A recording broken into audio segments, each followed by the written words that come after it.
చిత్ర పరిశ్రమలో ఇప్పటికే ఎంతో మంది సినీ దిగ్గజ నటులు కన్నుమూస్తూనే ఉన్నారు. కరోనా నుంచి మొదలు పెడితే ఇప్పటిదాకా ఎంతో మంది అనారోగ్య సమస్యలతో, మరికొంతమంది తమ వ్యక్తిగత అనారోగ్య సమస్యల కారణంగా చాలా మంది కన్నుమూస్తూనే ఉన్నారు. ఇక కొంతమంది కరోనా టైంలో ఎంతో మంది మన అందరినీ విడిచి వెళ్లిపోయారన్న సంగతి మనందరికీ తెలిసిందే. మరికొంతమంది తమ వ్యక్తిగత ఆర్థిక ఇబ్బందుల వల్ల కొంతమంది సూసైడ్ చేసుకుని కూడా చనిపోయినట్లు మనందరికీ తెలిసిందే. కొద్ది రోజుల క్రితమే ప్రముఖ నటి కళ్యాణి భర్త సూర్య కిరణ్ కూడా ఇక చూసుకుంటున్నట్లయితే అనారోగ్య సమస్యల కారణంగా అకాల మరణం చెందినట్లు మనందరికీ తెలిసిందే. అయితే కొద్దిసేపటి క్రితమే జరిగిన ఒక వార్త అందరినీ ఎంతగానో బాధాకరానికి గురిచేసింది. ప్రముఖ నటుడు రాజశేఖర్ దుర్మరణం అనే వార్త అందరినీ ఎంతగానో బాధాకరానికి గురిచేసింది. ఈ విషయం తెలిసి అందరూ ఒక్కసారిగా షాక్ కి గురయ్యారు. ఇక చిత్ర పరిశ్రమ ఉన్న వాళ్ళే కాకుండా రాజశేఖర్ అభిమానులు కూడా ఒక్కసారిగా షాక్ కి గురై ఎంతో మంది శోకసంద్రంలో మునిపోయారని చెప్పుకోవచ్చు. తర్వాత అసలు విషయం తెలుసుకుని అందరూ ఇక ఊపిరి పీల్చుకున్నారు. ఇక వివరాల్లోకి వెళ్తే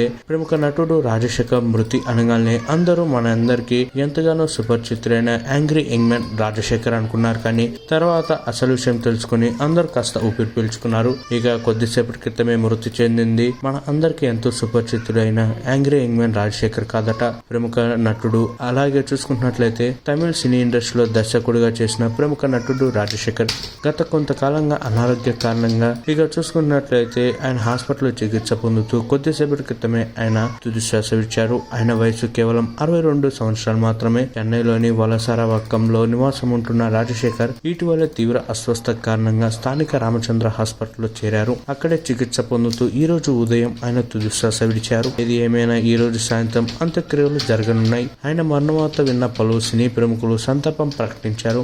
దర్శకుడిగా తమిళ సినీ పరిశ్రమలోకి అడుగుపెట్టిన రాజశేఖర్ ఆ తర్వాత నటుడిగా మారారు. భారతీరాజ దర్శకత్వంలో రూపొందిన నీలంగల్ చిత్రంలో ఒక హీరోగా రాజశేఖర్ నటించారు. ఇది ఓరు పొను మలై పొలుదు అనే పాట ద్వారా అందరికీ సుపరిచితుడయ్యాడు. ఏది ఏమైనా చిన్న మేలపేరు తదితర చిత్రాలకు ఆయన దర్శకత్వం వహించారు.